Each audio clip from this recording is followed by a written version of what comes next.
ನಾನು ಡಿ.ಕೆ. ಶಿವಕುಮಾರ್ ಎಂಬ ಹೆಸರಿನಾದ ನಾನು ಕಾನೂನು ಮೂಲಕ ಸ್ಥಾಪಿತವಾದ ಭಾರತದ ಸಂವಿಧಾನ ವಿಷಯದಲ್ಲಿ ನಿಜವಾದ ಶ್ರದ್ಧೆ ಮತ್ತು ನಿಷ್ಠೆಯನ್ನು ಹೊಂದಿರುತ್ತೇನೆಂದು ನಾನು ಭಾರತದ ಸಾರ್ವಭೌಮತ್ವವನ್ನು ಮತ್ತು ಅಖಂಡತೆಯನ್ನು ಎತ್ತಿ ಹಿಡಿಯುತ್ತೇನೆಂದು ಮತ್ತು ಕರ್ನಾಟಕ ರಾಜ್ಯದ ಮುಖ್ಯಮಂತ್ರಿಯಾಗಿ ನನ್ನ ಕರ್ತವ್ಯವನ್ನು ಶ್ರದ್ಧಾಪೂರ್ವಕವಾಗಿ ಮತ್ತು ಅಂತಃಕರಣಪೂರ್ವಕವಾಗಿ ನಿರ್ವಹಿಸುತ್ತೇನೆಂದು ಭಯ ಅಥವಾ ಪಕ್ಷಾತೀತವಲ್ಲದೆ ರಾಗ ದ್ವೇಷವಿಲ್ಲದೆ ಎಲ್ಲ ಬಗೆಯ ಜನರಿಗೆ ಸಂವಿಧಾನಕ್ಕೆ ಮತ್ತು ಕಾನೂನಿಗೆ ಅನುಸಾರವಾಗಿ ನ್ಯಾಯಯುತವಾಗಿ ಮಾಡುತ್ತೇನೆಂದು ನನ್ನ ಅಜ್ಜ ಗಂಗಾಧರಜ್ಜನ ಹೆಸರಿನಲ್ಲಿ ಪ್ರಮಾಣ ಮಾಡುತ್ತೇನೆ.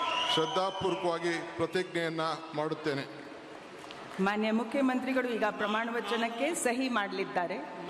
ನಾನು ಡಿ.ಕೆ. ಶಿವಕುಮಾರ್ ಎಂಬ ಹೆಸರಾದ ನಾನು ಕರ್ನಾಟಕ ರಾಜ್ಯದ ಮುಖ್ಯಮಂತ್ರಿಯಾಗಿ ನನ್ನ ಪರ್ಯಾಲೋಚನೆಗೆ ತರಲಾಗುವ ಅಥವಾ ನನಗೆ ತಿಳಿಯದೇ ಬರುವ ಯಾವುದೇ ವಿಷಯವನ್ನು ರಾಜ್ಯದ ಮುಖ್ಯಮಂತ್ರಿಯಾಗಿ ನನ್ನ ಕರ್ತವ್ಯವನ್ನು ಮುಕ್ತ ನಿರ್ವಹಣೆ ಅಗತ್ಯವಾಗುವುದೆಂದು ಸಂದರ್ಭದಲ್ಲಿ ಅಲ್ಲದೆ ಅನಾತ್ಯ ಯಾರೇ ವ್ಯಕ್ತಿಗೆ ಅಥವಾ ವ್ಯಕ್ತಿಗಳಿಗೆ ಪ್ರತ್ಯೇಕವಾಗಿ ಅಥವಾ ಪರೋಕ್ಷವಾಗಿ ತಿಳಿಸುವುದಿಲ್ಲ ಅಥವಾ ಬಹಿರಂಗಪಡಿಸುವುದಿಲ್ಲ ಎಂದು ನನ್ನ ಅಜ್ಜನ ವೀರ ಗಂಗಾಧರ ಅಜ್ಜರ ಹೆಸರಿನಲ್ಲಿ ಪ್ರಮಾಣ ಮಾಡುತ್ತೇನೆ. ಶ್ರದ್ಧಾಪೂರ್ವಕವಾಗಿ ಪ್ರತಿಜ್ಞೆಯನ್ನು ಮಾಡುತ್ತೇನೆ.